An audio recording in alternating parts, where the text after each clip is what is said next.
गुरु भक्ति योग। महान गुरु में स्थित चमत्कारिक आध्यात्मिक शक्ति के द्वारा शिष्य में जो अद्भुत परिवर्तन किया जाता है, उस उपकार के महान ऋण का पूरा वर्णन करने की शक्ति वाणी में नहीं है। सद्गुरु साक्षात ईश्वर हैं, ऐसा जो कहा गया है वह सत्य ही है। उनकी महानता शब्दातीत है।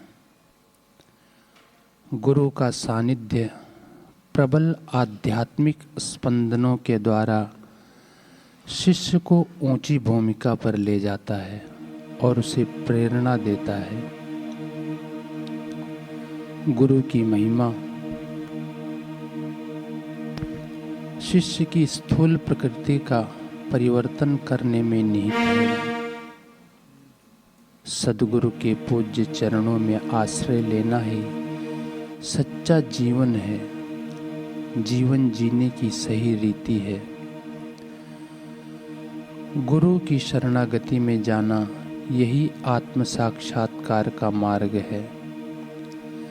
जब तक गुरु में अविचल श्रद्धा न हो, तब तक किसी को भी परम सुख भोगने को नहीं मिलता। हमें अयोग्य लगता हो, फिर भी गुरु जो करते हैं वह योग्य ही है।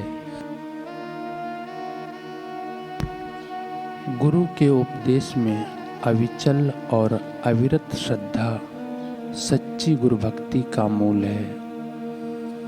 गुरु सदैव अपने शिष्य के हृदय में बसते हैं। केवल गुरु ही अपने योग्य शिष्य को दिव्य प्रकाश दिखा सकते हैं।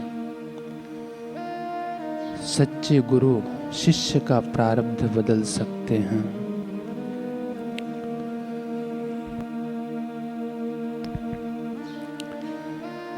संत नामदेव जी कहते हैं, गुरु माउली सतगुरु रूपी माँ से मिलकर उनकी कृपा की अखंड छाया मिली। माँ की तरह उनका मुक्त वात्सल्य। अब मुझे किसी का भय नहीं। मेरे जन्म मरण आदि दुख दूर हो गए और संसार के बंधन व मोक्ष की चिंता मिट गई। समाधि की स्थिति में मुझे अखंड अनुभव प्राप्त हुआ।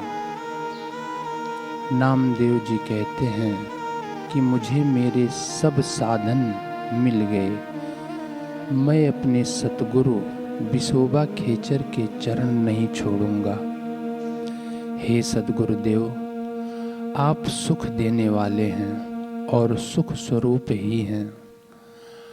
आपने मेरा आत्म स्वरूप से साक्षात्कार करा दिया है। मैंने परमेश्वर को देख लिया और मेरे मन का अस्त हो गया। मेरी आंखें आपके ध्यान में निरंतर डूबकर आप में तन्मय हो गई हैं। जिस प्रकार पानी सागर में मिलकर उसी में समा जाता है, उसी प्रकार मेरा मैं परमात्मा में मिल गया है। मेरा अहम नष्ट हो गया। अब आनंद ही आनंद है। नामदेव जी कहते हैं कि भगवान विट्ठल के नाम जप के द्वारा मैं सब जान गया।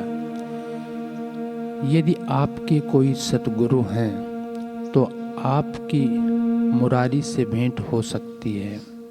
आप वैकुंठ प्राप्त कर सकते हो। गुरुदेव हैं तो भव सागर से पार हो सकते हो, जीवन मुक्त हो सकते हो। सतगुरु स्वयं सत्य हैं, सदा सत्य हैं।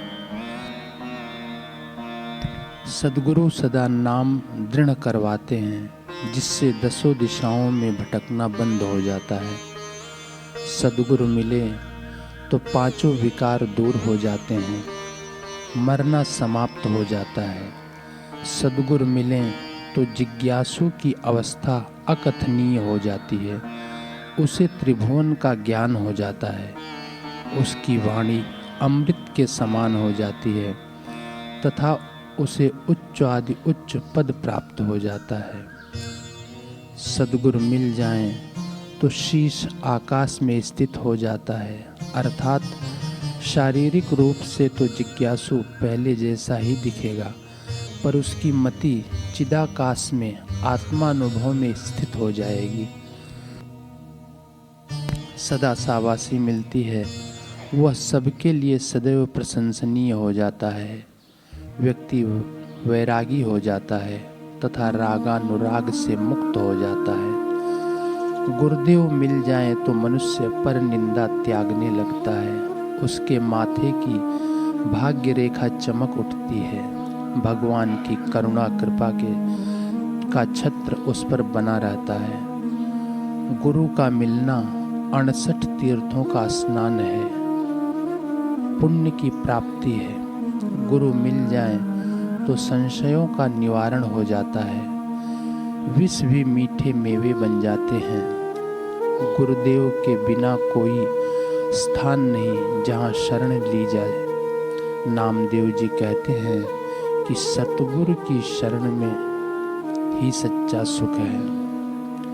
महान गुरु भक्त सहजोबाई कहती हैं, गुरु दर्शन कर सहजिया, गुरु का कीजिए ध्यान, गुरु की सेवा कीजिए तजिए कुल अभिमान। सतगुरु दाता सर्व के तो कृपिन कंगाल, गुरु महिमा जाने नहीं फंस्यो मोह के जाल। गुरु सु कछु न दुराइए, गुरु सु झूठ न बोल, बुरी भली खोटी खरी गुरु आगे सब खोल। सहजो गुरु रक्षा करें, मेटें सब दुख दुंद, मन की जाने सब गुरु कहाँ छिपावे अंध। शिष्य का मान सतगुरु, गुरु झिड़कें लख बार, सहजो द्वार न छोड़िए यही धारणा धार। सहजो सतगुरु के मिले भय और सो और, काग पलट गति हंस होए पाई भोली ठौर। सहजो यह मन सिलगता काम क्रोध की आग, भली भई गुरु ने दिया शील क्षमा का बाग। निश्चय यह मन डूबता मोह लोभ की धार, चरण दास सतगुरु मिले सहजो लई उबार। ज्ञान दीप सदगुरु दियो राख्यो काया कोट, साजन बसे दुर्जन भजे निकस गई सब खोट।